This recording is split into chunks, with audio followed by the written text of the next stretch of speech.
Hey, yo, it's me, Pops Fan Marmalade, and you're watching the Comics-Related Madness Network. Huh? So come get some. CromCon. CromCon.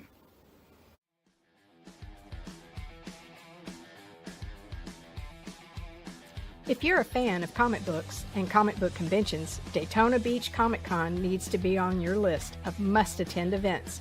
It's a show that actually focuses on comic books. Imagine that! This year's event is happening on Saturday, September the 6th, and Sunday, September the 7th. Silverline creators will be there, so we'll see you at the show. There's a new convention in town, and it's sure to be mega fun without the mega expense. Comics, toys, collectibles, pop culture.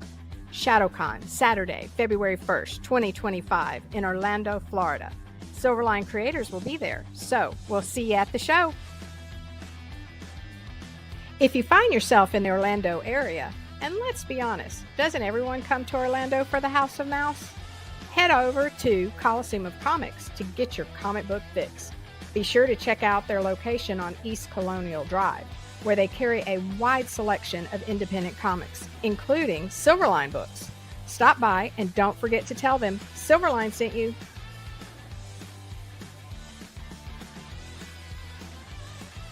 Hey, if you're an independent comic creator looking to get your comic printed, look no further than Kablam Digital Printing. They print our comics and do a fantastic job. They can even print special edition covers. When you reach out to them, be sure to tell them Silverline sent you. Hi, this is Tim TK, host of That Silverline Show on Tuesday. Join us at 11 p.m. Eastern, 8 p.m. Pacific every Tuesday night as we discuss pop culture and the joys of making comics. Hi, I'm Barb Kilber, co-host of Silverline's Wednesday Wham. Join us each Wednesday nights as we discuss comics, literature, movies, and anything else that may catch our attention. I'm Roland Mann, and I host Silverline's Silver Sunday. Join me every Sunday at 8 p.m. Eastern as we make mine Silverline.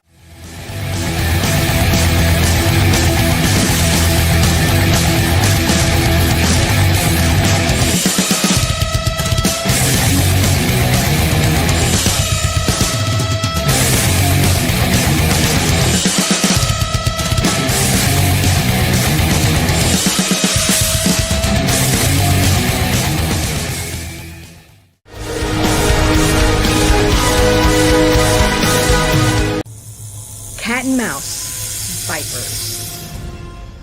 Giant child-snatching vipers are terrorizing New Orleans, pulling children from their homes in the middle of the night in their eagerness to take on human trafficking in the city. Cat and mouse find themselves in the thick of it. Crime, action, drama with a smattering of superheroics. Now, like Roland Mann said, our head honcho here at Silverline, go do some backing, and we appreciate your support.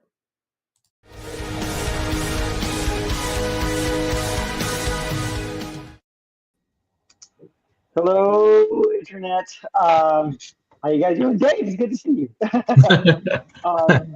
I'm Jose Fuentes, artist for Silverline Comics. Our usual host, Tim TK, is under the weather today, and so we will be doing our best to hold down the fort. I have with me Ron Fortier, an amazing writer and friend of all. Good evening, everyone. And David Rios, color extraordinaire. Hello. All right. So we do a little house cleaning with just showing that little bit about cat and mouse. Where we at, Jose, with that? I mean, basically, let's see. We are 145% funded, and wow. 38 backers. I tend to look at the backers, see how many backers we have, just because every time I see that number go up in the morning, it makes me happy.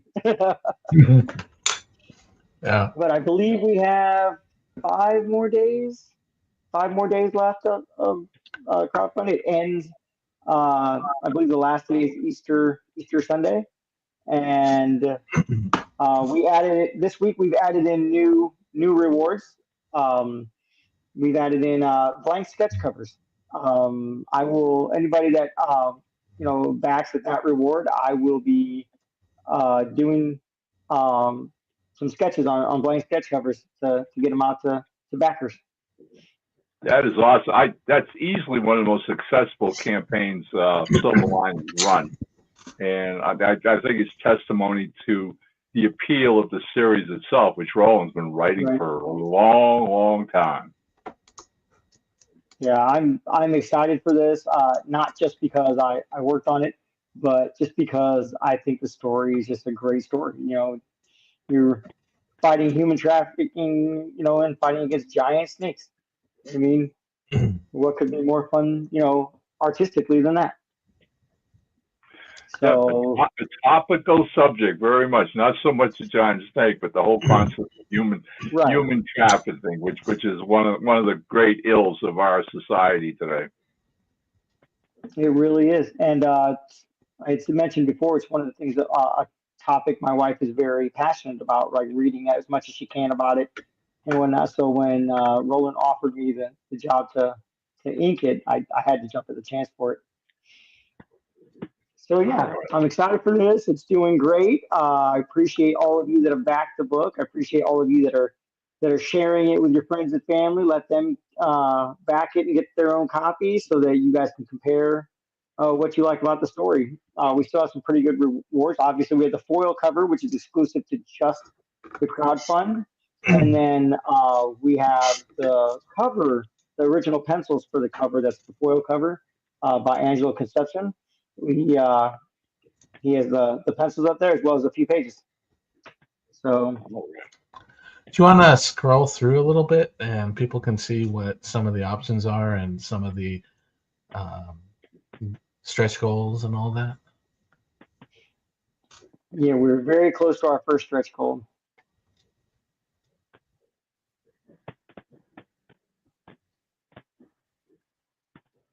Yeah, and then there's covers. You can get both. There's three covers for the campaign. There's cover A, cover B, and cover C. Angelo penciled cover A, I penciled cover B, and Peter Clinton penciled cover C. I inked in cover A. Tommy Flormonte inked in B and C, and Roberta made them all beautiful with her colors. Very nice. It's a good team. It's definitely had a really good product produced. I know I've jumped on pretty quick to back and get the 3 different covers myself. So at some point, if I ever meet Jose face to face, I'll have a whole stack of things for him to sign. He already knows. Right? That would be awesome. I will sign every single one of them. It's a little hard when you're on opposite coasts. So you guys don't mind if I do this for a minute, do you? No, go right ahead. Yeah. $7 comics, people. $7. $7. Not $25. Not $35. Right. $7 comics. Comics your kids can read. Okay, I'm out. Absolutely. Thanks, Pops. Don't look behind the screen. Don't look behind the screen, right? And do you have some of the artwork pages too? Because I think some of the artwork's still there, right? Yep. That's some of the storyline. There you go. Miniseries, right? It is a 3-issue miniseries. Yes. All right. Oh, it's 3 issues? I thought it was 4. Yeah. Nope. 3 issues. It's a very short story. But it's very packed. Like I said, packed with adventure, packed with story, and I think it's a powerful story. That's cool. That's cool. I mean, 66 pages total when you're done. That's cool. Yeah. All right. Oh, and here comes some original art. Oh, that's beautiful. Yeah, I love the pencils that Angelo did. The first picture is my pencils with Tommy's inks, and the second one is original art for the first or for cover A, the original pencils. And I believe, and I haven't checked today, but I believe that they're still available. Those and a few of the pages.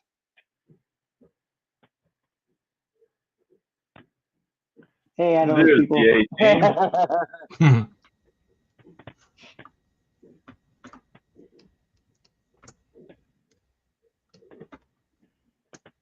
All righty.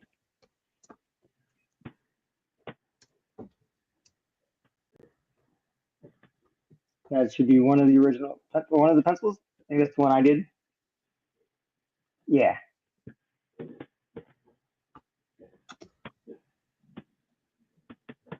All righty. If you'll keep scrolling past it.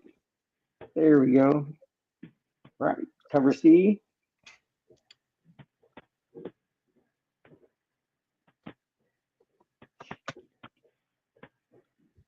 Very cool. Yeah, that's for if you want to pick up back issues of the other books that we've done.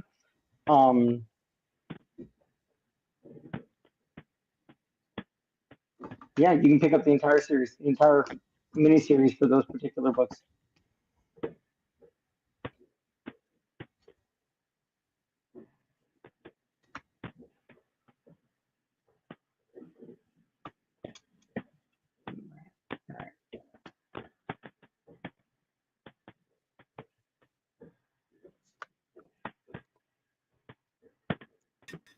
Hey, you guys want me to do the?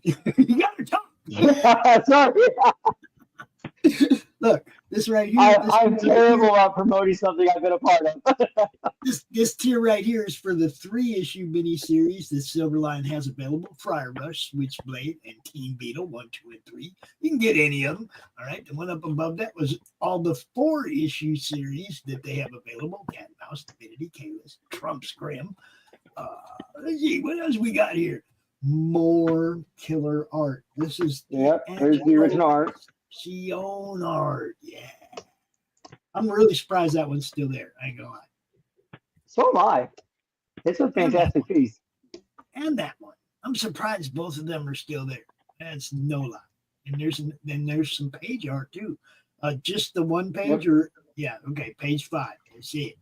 That's all you get, people. Page 16. Page 16, yeah. I like that one. Yeah. I do have some page art myself. That's one of the things I like to collect too. Yeah, people, check it out. You can get a sketch cover by Jose. Sketch cover. It'll be on a Cat and Mouse Viper sketch cover, and it'll be whatever character the backer wants. Obviously we're partial to Silverline characters. Silverline characters, yeah. Whichever character you want. Yeah. Cool. Is there more? That's it. Okay, that's it. All right, cool. All right, $40 for that sketch cover. Get a sketch cover by Jose, guys. You know what's up. It's all action. 38 backers. I want to see 50 before it's over at least. Come on. That would be nice. That would be awesome. And for the first time, you guys, one of your number ones, okay, because I have to start a series at the beginning, find out if I like it before I go farther with it, right? This is the first time one of your number one campaigns coincided with my wallet. First time. And yeah, I got this one. So I'm gonna finally have some Silverline. I mean, I got some Malibu, I got Roland, I got some of you guys scattered around my collection, but not under the Silverline logo. You know what I mean? Right. So I'm looking forward to this being my first Silverline comic, and you know. See, and the next time I come back home to visit my family, Pops, I'll come up and sign it. Oh hell yeah, that'd be awesome. I'm trying to get Roland at least to get a Silverline table up here at Grand Rapids Comic Con next year. Yeah. So that we can get Barb and maybe a couple other, people that aren't too far away that can roll up in here and run the Silverline table, and I'll hang out with you all weekend and broadcast all weekend. You know, Very nice. it would be a blast, and I'd be honored to hang out with you guys all weekend. I don't usually That would have be the whole awesome. weekend. I usually get one day at a con. That's all I get, and I have to go work. You know, I mean, really, it's like I go, I make sure I get the promotional spots to play overnight and the next morning and get more people to go to the con, and you know, just let people know who's there and all that, right? But guys, come on, Silverline, man. How many actual books are under the Silverline banner right now? Like Wow. 28 or 29, something like There's that. a lot. Yeah, there's quite a few. There's a lot of stuff here to choose from, people. You're going to find something you will like on that add-on, that $5 add-on. You'll find something. Go look. Friar Rush, Trumps. And it's not political Trumps. It's Trumps like this, cards like you're playing spades or something. It's Trumps, okay? It's not him. Don't be turned off by the title. Sometimes I know I talked to Roland about that right away. I was like, "Are you sure you want to call it that?" It's definitely a talking point at conventions. It really is. Yeah, but I mean, online you got to make sure people understand that's not what it is, because you're trying to sell, right? Right. And you don't want anybody to buy it thinking that it is, hoping that that's what they're getting, and that's not what they get either. You know. Look, we're all having fun. Just have a good time, people. Have a good time creating, have a good time promoting, have a good time at the cons. Do all the stuff that makes this fun, because that's really why we do it. Hey, anything else I can do for you guys before I get out of your face? I think we're good on the campaign. I can't help it. When we're showing off campaigns, I like to make sure that we do a good job and we cover everything, you know. Right. And I appreciate it, Pops. Thank you. Yeah. Don't want to miss nothing. Want to make sure everybody knows that what's available. And, you know, Roland would have my ass if I didn't have y'all's back. All right, I'm out of here. You guys have a good night. I'll be Pops, watching. thank you. Watching. Oh, wait. Do you still need that up there? I'll put it back up if you want. No, I don't think we need that. We'll maybe show it again at the end of the stream. Yeah, okay. If you want it at the end of the stream, just holler. Okay, awesome. Thanks, Pops. All righty. So tonight's topic, right, was it creating the perfect car chase. And I'll be honest, thinking about it. Okay. I mean, I don't know what the concept obviously is basically to create something that will inject, okay, a story narrative and really pump it up to set something that maybe is slow going, a little slow motion, talking heads, or an action sequence or whatever, that you want to get up to that next level. You want to get into, you know, third gear and just, you know, step on the gas, pedal to the metal, and say, hey, here we go, look out, okay? So, you know, the past week, giving some thought to that theme, all right, and myself, I'm trying to think, okay, so in all the years I've been writing comics, have I done any chase scenes, all right? And literally came up with actually one, maybe 5 years ago. It was the first one I ever did, which was for my Mr. Jigsaw, my comedy superhero series, right? Man of 1,000 parts. And the concept with that one was basically he's on a college campus and meets Liberty Bell. And for those of you who don't know who that is, Liberty Bell was one of Steve Ditko's characters that he created like ages ago for the defunct comic company Charlton Comics out of Derby, Connecticut, right? And what had happened was I found out subsequently that some of those early Ditko characters have actually fallen into public domain. And there are folks online basically doing sketches of Liberty Bell or wanting to use her in their own comic series or whatever. So I got a hold of Gary Cotto, who was a huge fan of Ditko. And while Ditko was still with us, every time we did a new issue of Mr. Jigsaw, Gary would send copies to Steve Ditko. And Ditko, as it turns out, enjoyed Mr.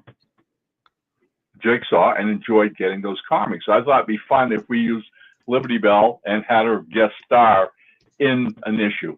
So the concept, she's on a college campus at the same time as Mr. Jigsaw, and unbeknownst to the two of them, the science lab is creating a new kind of plasma ray gun. And it's going to be eventually given over to the military, and agents from the Pentagon are there, but amongst them is a hidden foreign spy who literally steals the ray gun with a couple of guys. They hoist it out the window to the back of a pickup truck where other terrorists are waiting, and off they go, heading for the port. This is all taking place in Portsmouth, New Hampshire, a port city on the Maine coast, and off they go. Liberty Bell and Mr. Jigsaw see this and give chase. They literally find a motorcycle that some student, had just gotten off. Jiggy jumps on it, Liberty Bell jumps on, riding behind them, and off they go after the pickup truck. Now, the idea with me is like always keeping in mind when I'm writing Mr. Jigsaw, it's a comedy superhero. So you want to have some laughs when you do it.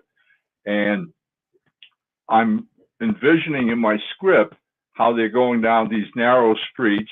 Portsmouth's an old town, an old city, and the terrorists are, in front of them, a couple of them in the back of the pickup truck, firing at them while they're dodging bullets and whatever.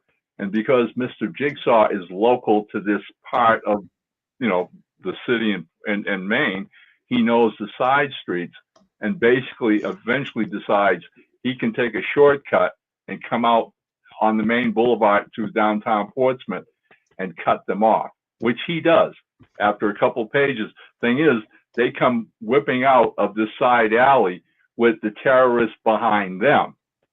And then there's this big whole confusion about Liberty Bell jumps off the motorcycle, jumps on the hood of the car, smashes the window, and there she is, all right?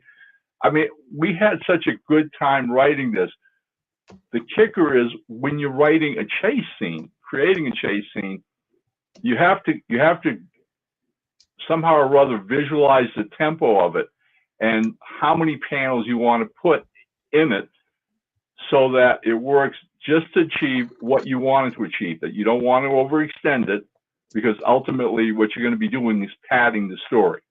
If you just keep going down one street after another street after another street, all right? And it just becomes rote and routine, and that's just padding, all right? So again, the idea with me was, okay, have some fun with it. I mean, in one scene, they go through some woman hanging up clothes, okay?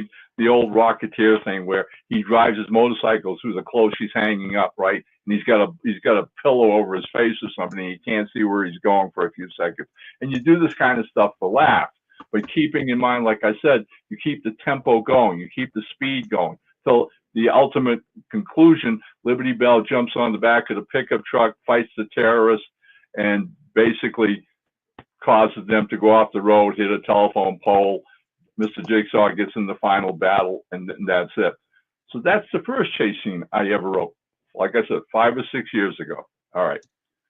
A couple of years ago, working with Rob Davis, we decided that we were going to bring back the Boston Bombers, an alternate world science fiction series that I'd done years ago for Caliber Press, and we'd since collected. And I basically might as well, while we're talking about this,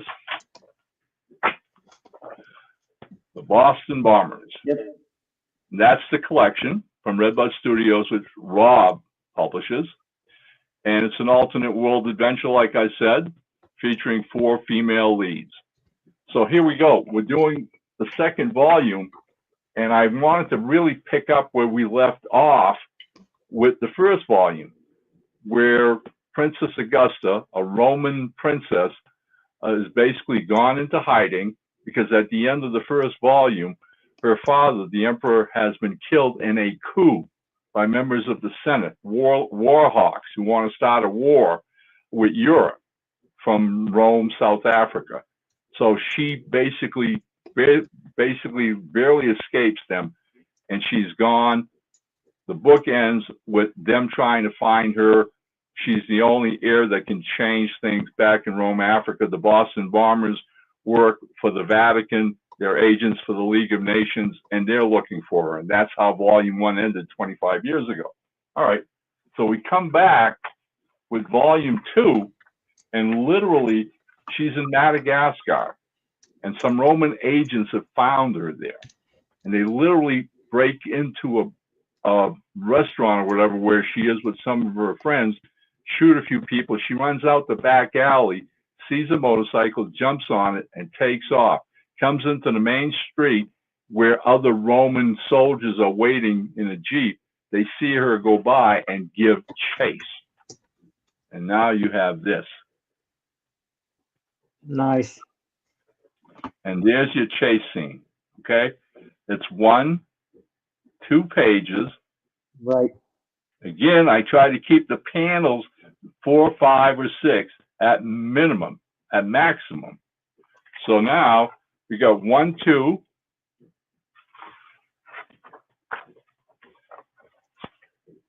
3, 4.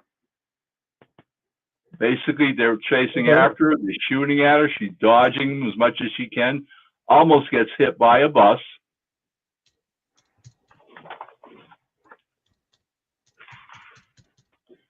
And we got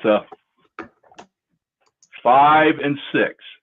She manages to elude them, gets to the end of a pier, drops the motorcycle, goes charging down the pier, dives off the pier, and makes it to a boat that's waiting with some of her other agents. And they escape. All right. Quickly building, some speed, some motion, and leading up to, like you said, kind of not so much fast forwarding, but getting to the point, getting to the meat of an action or story quickly. Right. And that particular issue is approximately 30 pages long. I use 6 pages. I only use 6 pages to do that. All right. I mean, again, being conscious and aware of where it starts and the elements that lead up to it, we're one by one creating what I hope was suspense. All right. And getting, the readers reacclimated to the series. It basically, in my mind, I wrote this thing, the first volume 25 years ago. Picking it up again, I wanted the action to be like no more than like 2 weeks since the end of the first story. All right. So again, it's easy to build up that suspense. And then, Rob had a blast. When Rob read the script, he got back to me and went, I am going to have so much fun drawing that chase scene. All right. So again, the way you go, the chase scene is such a great gimmick element, like I said, to add the spark to whatever, drama you're writing. So that's 2.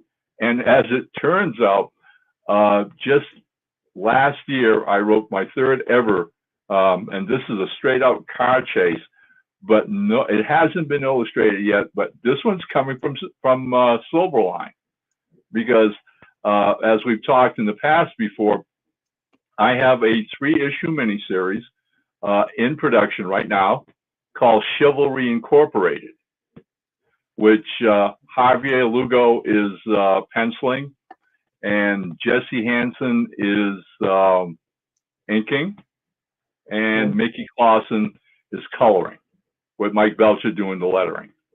Nice. And it's a little fantasy private eye kind of series about a cop, a detective, a female detective, Valerie Chevalier, who is a detective with the Metropolitan Quebec Police Department. And in the opening issue, she literally gets shot in the head by a mobster who basically thinks that's it, she's dead. But the kicker is he he had a 22 caliber, and basically the way the bullet hit her forehead, it literally bounced off her skull. She wakes up in the hospital, and I'm not going to give away a lot of what happens next, but there's a twist to this thing, which is a little more Twilight Zone than most people would think. One of those fun stories where you think you're reading a typical crime thriller, private eye thing, right? Where it all of a sudden twists and goes a totally different way. All right. So in pitching it to Roland, and Roland was familiar because Roland and I had actually talked about this series 30 some odd years ago when we met at the San Diego Con, and I told him what it was. And so again, a couple of years ago, after I finished writing the scripts to Beyond the Stars, Roland and I got to talking, and he says, "So what else you want to do for us?" And I said, "Well, I've got this thing in my files called Chivalry." And Roland surprised me because he came right back to me. He goes, "Oh yeah, that's about that private eye with the weird." I said, "Okay, yeah, you got it." So he remembered. I was shocked. Awesome. Yeah, so we put the package together, but his caveat was, after Beyond the Stars going 6 issues, and now that's taken us a couple of years. We're well over 2 years, and working on issue 5. Roland said 3 issues this time. I said, okay, all right, we'll do. Basically, this is the opening gambit, if you want to call it, for Chivalry Incorporated. It's her origin story per se. And so, finished script 1, Javier started working on it, and I got back to writing script 2, and I think I finished script 2 within another week, and a couple days went by, and the more I thought about it, I'm like, okay, I'm juggling all these different comic titles. We've talked about this before. I'm actively involved with like 9 different projects right now. So the idea was, okay, I've got all this fresh in my mind. There's only 1 issue left to do, 22 pages. Oh, what the heck? I'm going to sit down and finish it. This is 1, 2, 3 scripts. I'm done. I can move on, right? So I sit down and I start writing script number 3. Know where it's going, but literally after issue 2 had ended with a great deal of talking head scenes, I wanted number 3 to pick up the pace again. All right, because you're always trying to do some kind of action. That's what comics are all about. All right, I mean, you've got to have the action, you've got to have the adventure. So I kick off issue number 3 with, of all things, a car chase, and this time a real car chase. And this is why I wanted to bring up the car chase that shows up in Chivalry Incorporated issue number 3, the finale. All right, unlike when I did the car chase for Mr. Jigsaw, I just basically let Gary Cotto draw whatever he wanted. Gary had already done so much research. I mean, this was like issue number 15 in this book that we've been doing for almost 10 years, and he has researched Portsmouth and other towns in Maine. So he had enough visual reference that when you watch that car scene, the chase scene of the terrorists chasing or being chased by Mr. Jigsaw and Liberty Bell, it's through this New England setting, which Gary nails perfectly. All right, now doing Madagascar and the bike scene with the Roman soldiers, Rob did the same thing. He checked out online and Googled images of Madagascar and some of the villages. Okay, and so here we go again. If you're doing a car scene, a chase scene, wherever, okay, unless you're doing it in some, unnamed backwoods country where it doesn't matter where it's at, fine. But if you have a setting for your comic that you're writing, then you have to be authentic to that setting. That being the case, I literally got online and Googled Quebec and started picking up maps, all right, of the town, the streets, and the sections. And as I was writing the scripts, I basically made sure that the automobiles, the bad guys being this time chased by the cops, were literally going through authentic streets through downtown Quebec. And Quebec, like a lot of Canadian towns, especially in the Northeast, has a modern section, and then it has what's called an Old Town Quebec. And so I included a lot of references and stuff like that with my script. when I sent it out to Javier and the other guys. So when time comes for them to draw this chase scene, it's going to look real as if they were actually in Quebec. That's what has to happen. So my two See, and cents. that's cool to do that because that gives points of not just points of interest, but points like for people that live in the area that read your stories, read your books, that live in the area. Like, oh man, I know that street. Like, oh, I know where that is too. You know what I mean? And even if like say you add in like any storefronts, like a storefront that has like a memorable like banner or not on banner but awning. You know what I mean? And people are going to recognize that. It's gonna put them further into the story, keep them interested in it. You know what I mean? And even when things are moving quickly in a car chase, you know what I mean? Well, People yeah, I mean, want we've to see talked that. about this in the past, and I think it's crucial to an element like a chase scene. All right, setting is important. It's vital. All right. I mean, again, this is a bone I had to pick with a certain comic book that I read years ago, which I didn't buy because of that laziness with the creative team, where when you open the first couple of pages of the comic, and I'm flipping through it in the comic shop, and it says Washington D.C. and there's not one recognizable monument. It's just these little squares in the background with the characters walking by, and I went, really? You can't do Lincoln Memorial? You can't do a At least it's outlined. You can't. You're that lazy? Give me a break, all right? It's just, man, I tell you guys, it's like people pick up a comic book and literally expect writers and artists to do their homework, all right, and to give them the best experience they can, all right? Not only literally, but visually. So again, if you're using a real city, for heaven's sakes, we live in an age where data is so available to us everywhere. It takes you 5 minutes to Google Maps of downtown Quebec. It takes you 5 minutes to go to the Chamber of Commerce of Quebec, and they'll have hundreds of pictures of shops, stores, businesses, all right, trying to promote their city, which is all fodder for any artist and writer to use in setting up their drama. And if you don't want to leave the house, like you said, there's Google Earth.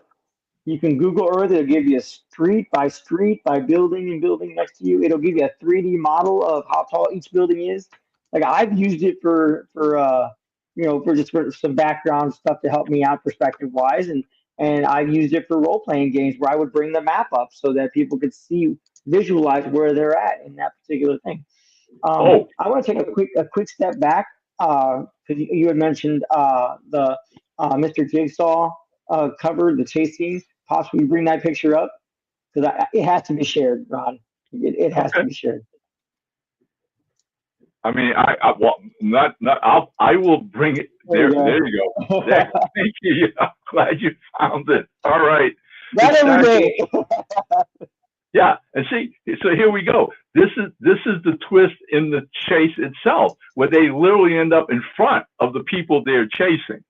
Right. All right, and that's part of the comedic element. All right, but I mean that issue was a lot of fun to do, and when you work with somebody like Gary's art influence, his major inspiration in his entire career was Steve Ditko, and I challenge any pick up any issue of Mr. Jigsaw or any other book that Gary has done, and you will see that influence there. So bright, and again, like I said, I was floored when I found out he was sending copies to Steve while he was still with us. All right, and he literally got a couple of letters from Ditko telling him how much he enjoyed Mr. Jigsaw with all. But with the proviso, please don't share any of this. Okay, I don't want you using my quote on Steve Ditko loves Mr. Jigsaw or whatever, right? But it didn't matter. We were flattered. We were really flattered. All right. I mean, I was a kid growing up loving his work, on Spider-Man and everything he did, all the stuff he did. I absolutely loved. So yeah. Thoughts on chase scenes, Dave? Well, it's funny because a lot of the things that you've talked about and you've done here have all been like vehicle chase scenes and stuff. Um, but one of the things kind of ties around to our more recent subjects is we can't leave out the Western chase scenes, Oh, the horse chase scenes, the good guy chasing down the bad guy who's just trying to run away, Right. So you've got a lot of that attributes, and you think one of the things that I think back is, aside from things in the books too, it's like I think back to Kevin Costner in I'm completely blanking on the name in one of the first westerns that he did. Silverado? Silverado, yeah. Right. Some of those, just the way he was riding along with all, he kind of goofy and all that stuff. It was like that's for me kind of gold. And when you bring a lot of that into the chase scenes in the book and all that, you can have a lot of fun with it. Yeah. And then one of the other things that I was thinking about from an aspect of a chase scene is you could potentially, at some point, if you either later issues of a series, or if you create a secondary follow-up series, that opens possibilities for ways that that could affect somebody else. So, for example, you have a chase scene, and you've got the bad guys come barreling through the neighborhood and destroy the shop. They crash right in, total it, and then they just keep going on, and your action goes. Well, your next storyline potential is maybe you have your flashback to that scene, and the owner was just, that was enough. That was a breaking point. And now they've had enough, and now they've become the villain or whatever because they've just been pushed too far. So you have the potential, depending on where your things were, for what impact. It's kind of kind of similar to the damage control stuff that Marvel was doing, where you see the fallout of what you had. Right. So depending on how you do it, that chasing could have life in another effect, Right. another It can be the story. cause. Yeah. So, there's a lot of cool things that you can do. It could be a one and done thing, or it could be potentially a build up to something new. Something Well, I that's mean, the visuals inherent with a chase scene in a Western. I mean, if anybody grew up watching cowboy movies as a kid, all right, are there's so many of them, all right, which are absolutely phenomenal. I mean, to me, forgetting the more serious adult, true type, Westerns. I remember as a kid going and seeing, the over the top Westerns, all right, where, I mean, half the stuntmen, I mean, their tricks of, chasing a horse that's in full gallop and jumping on its back, all right, was like, whoa, how the heck do you do that? All right. Or fighting, out some saloon window on the porch and jumping down in the saddle and taking off like crazy, right? And let's not forget, okay, I mean, actually, one of the greatest stunts ever performed in a movie devised was the old rolling under the stagecoach stunt, where the guy's literally trying to stop the horses, right? So he jumps from one bridle set to the next bridle set. He gets to the end, right, only to have somebody shoot and, basically style the horse, and he falls under between the horses, lets himself go, goes as the whole wagon goes over and goes all the way back, catches the back end, flips himself up, and repeats the thing, which was created by a cowboy stuntman named Yakima Canute. all right, because he came from Yakima County, Washington, and he was a trick rodeo rider, bronco rider, and whatever, who in the late 1930s ended up in Hollywood and became arguably one of the greatest stuntmen that ever lived. And he's the guy who developed this and all the other trick riding, stuff in westerns, figuring a way to make a horse, collapse like it's been short without actually hurting the horse. Those kind of things, okay? Or riding between two horses, a foot in the stable, two different saddles, and holding things. Like this guy was incredibly fantastic and worked with some of the best Western stars. I mean, John Wayne was a good friend of his. He literally devised all kinds of tricks and stunts that were used in most Westerns till eventually he became what they call a second unit director. And this was the guy, if you were doing a big production, you had your A director filming all the big stars and whatever. But whenever you did an action sequence, it was the second unit guys who did it, right? Pull it off to the side. Yeah, right. Well, Canute was so good with horses and his Western background that a lot of people don't know this, is that when they filmed Ben-Hur, Canute was in charge of the chariot race. That's interesting. That's and cool. He's the one who taught Charlton Heston how to literally manage his team and get some close-up shots with Heston actually riding, and controlling his he had Black Arabians going up against Stephen Butler or whatever, the guy who was the villain of the piece or whatever. But that was Canute. And I think later in his life, towards the end of his career, Hollywood actually gave him a special Oscar for his lifetime career as a stuntman in Hollywood. But again, you had those other things like the moments where Zorro's riding and trying to get away from the Spanish soldiers or whatever, right? And they ride him out into the wilderness, and he comes to the edge of a cliff, and there's like this 20-yard gap or whatever, and he gets back, rides, and jumps the gap and makes it to the other side. That wasn't CGI. These guys really did this kind of thing. All right. I mean, they were horsemen to the max. All right. And I mean, this take that stuff, put that in a comic book. All right. And look out. I mean, it's just, the field is empty. We're talking about this, and Zane and I are on this mission now of Hamlet's End, our Western, right?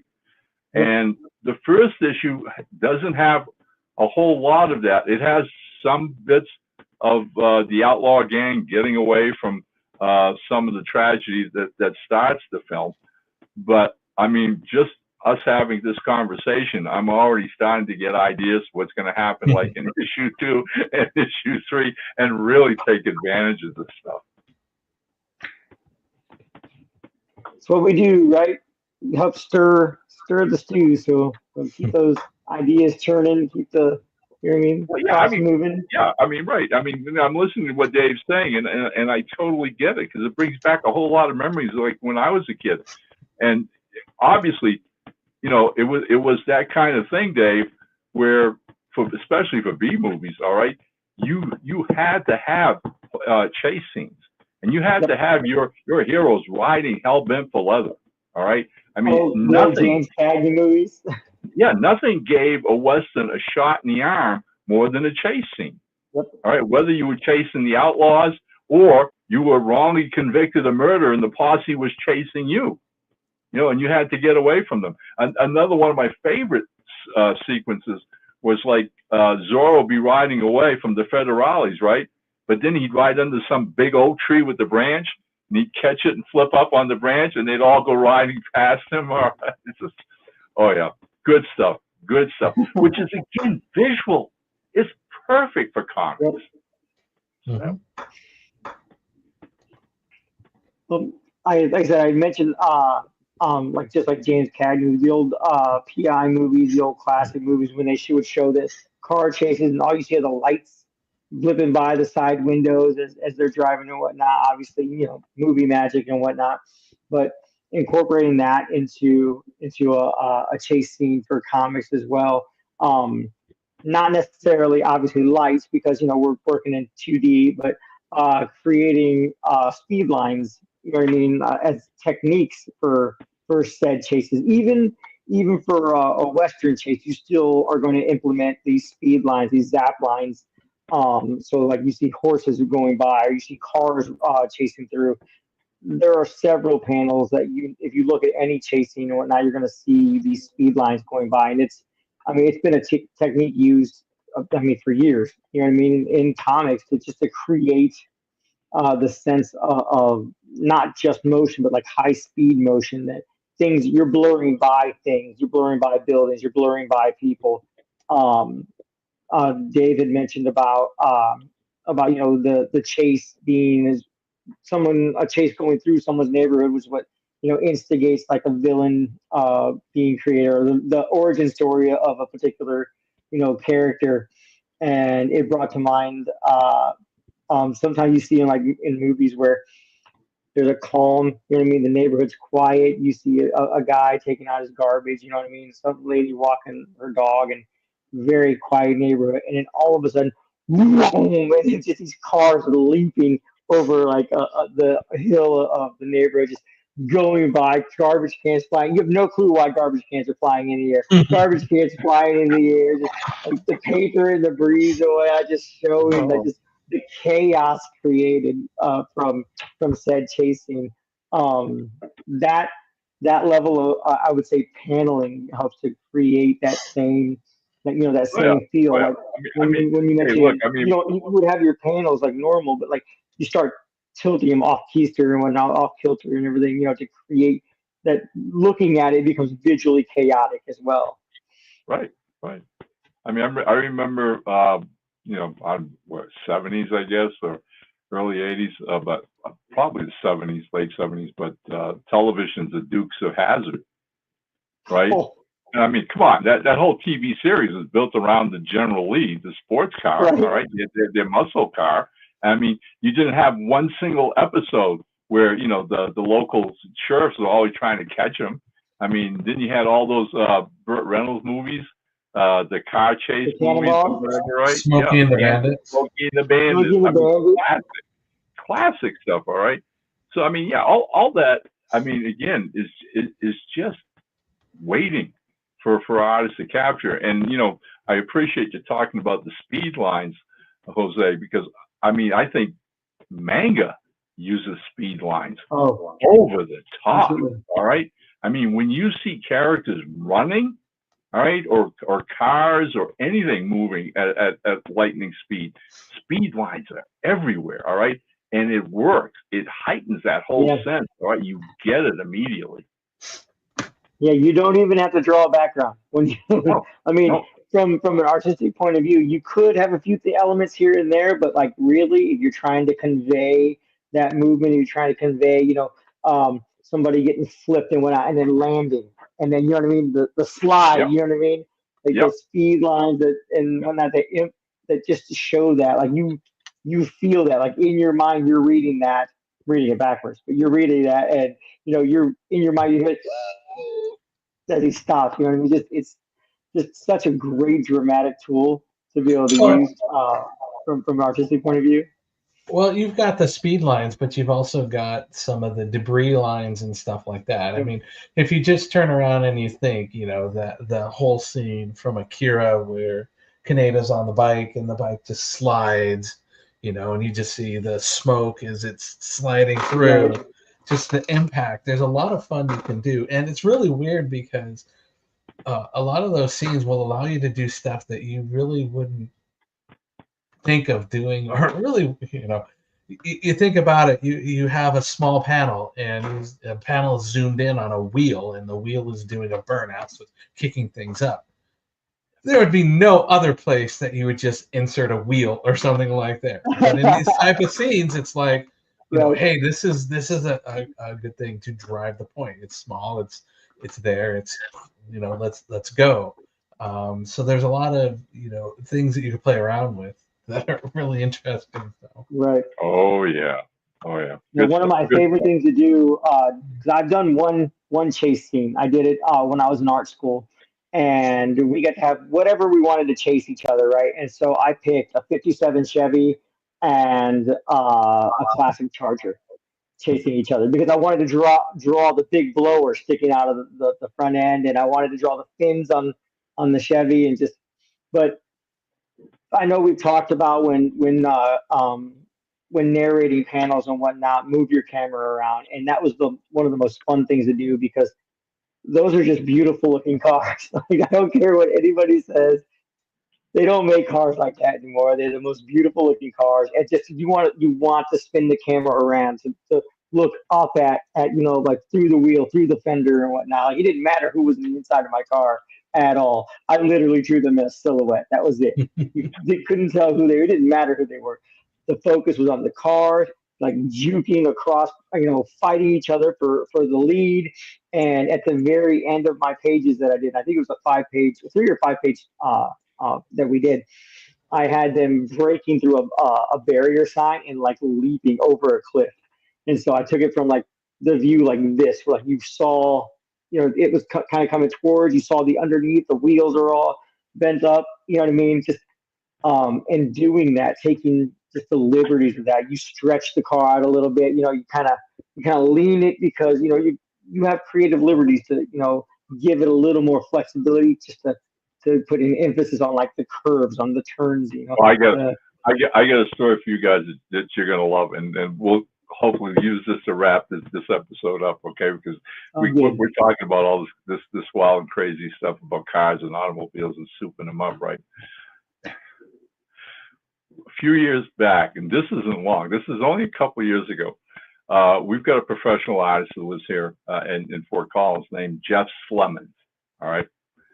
So Jeff shows up one time at one of our little hookups at the comic shop, right?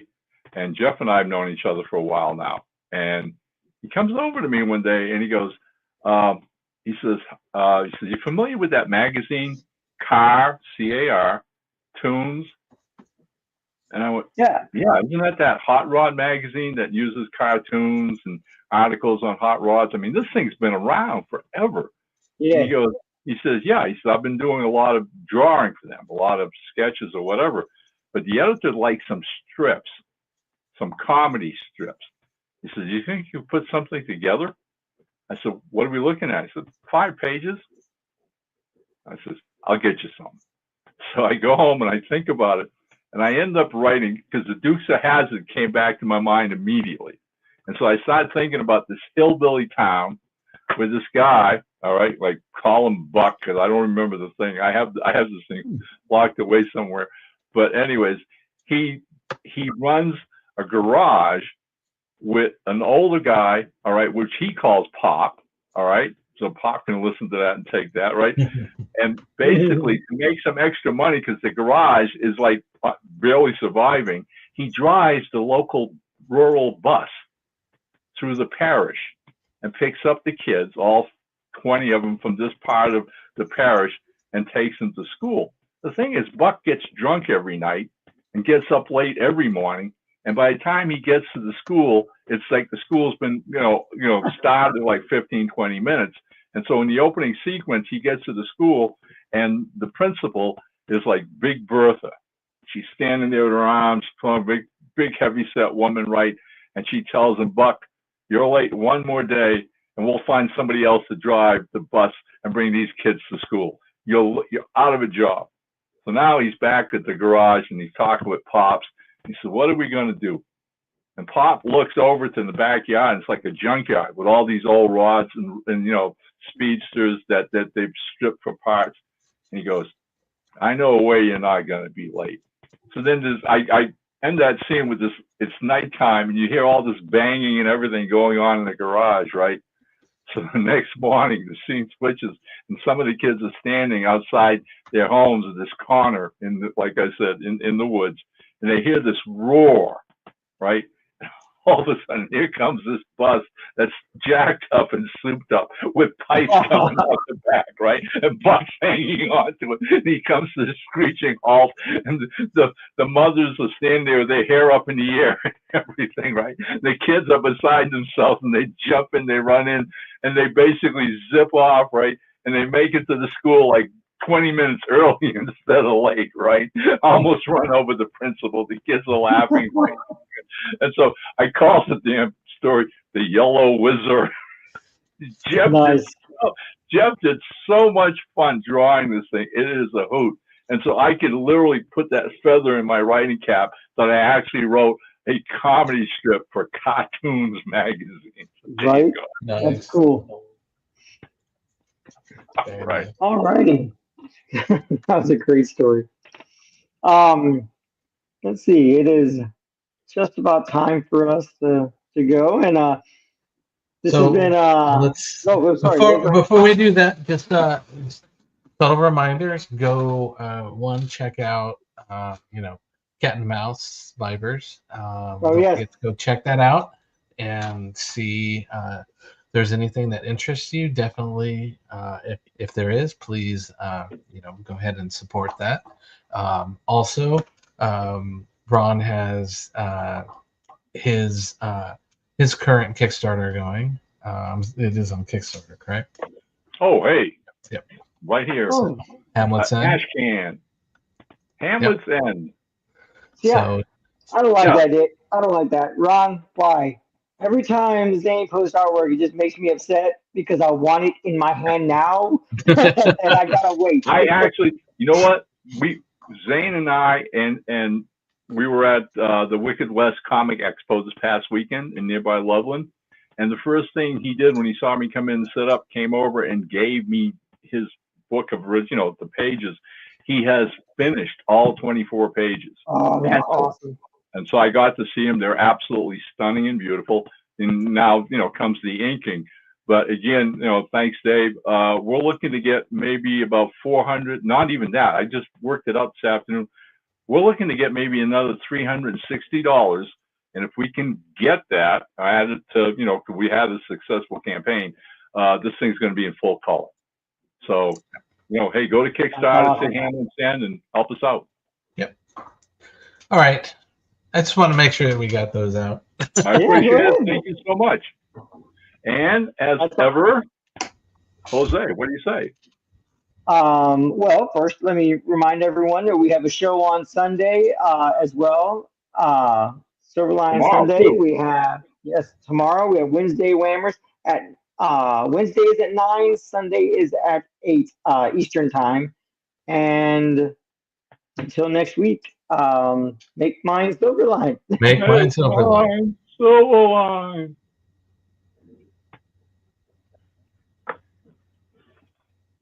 Dance yourself, Pop. No, I just wanted to see how long I could make you guys sit there like I that. know. Cat and mouse vipers. Giant child-snatching vipers are terrorizing New Orleans, pulling children from their homes in the middle of the night. In their eagerness to take on human trafficking in the city, Cat and Mouse find themselves in the thick of it. Crime, action, drama, with a smattering of superheroics. Now, like Roland Mann said, our head honcho here at Silverline, go do some backing, and we appreciate your support.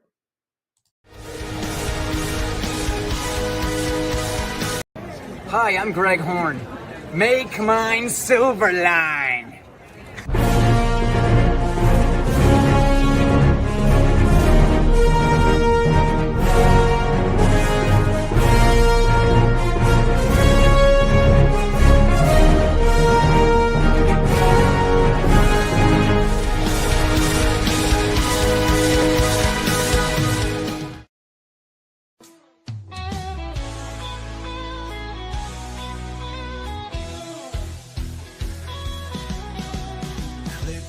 Tube and feel the vibe. Every show you crave right here live. Heroes and villains clash in the night. Madness Comic Network sets it right. Scroll through the list, find what you need. Epic battles and fast-paced speed. From capes to cosmic space delight. Tune in and watch your favorites ignite. On Facebook, share the thrill so grand. On X, the buzz across the land. Madness Comic Network all around. In every episode, joy is found.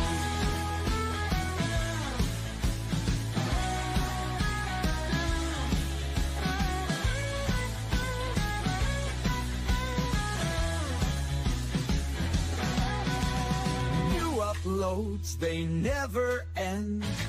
Superheroes and their friends. Catch every twist and every turn. Madness Comic, you will yearn. Stay up to date with every twist. Madness Comic, don't miss a gist. From laughter to tears, every mood. Madness Comic sets the groove. Click that button and subscribe. Catch the wave and ride the tide. Join the fun, join the craze. Madness Comic brightens days. Hey!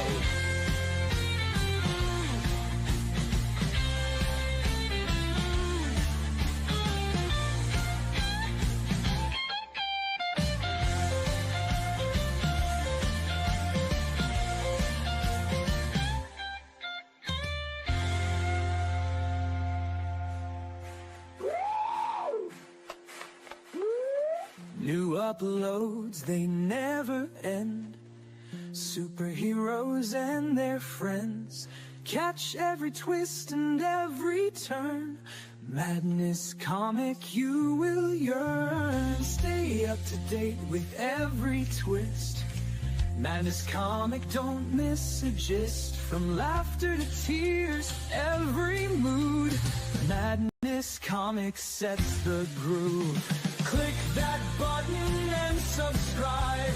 Catch the wave and ride the tide.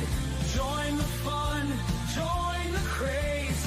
Madness Comic brightens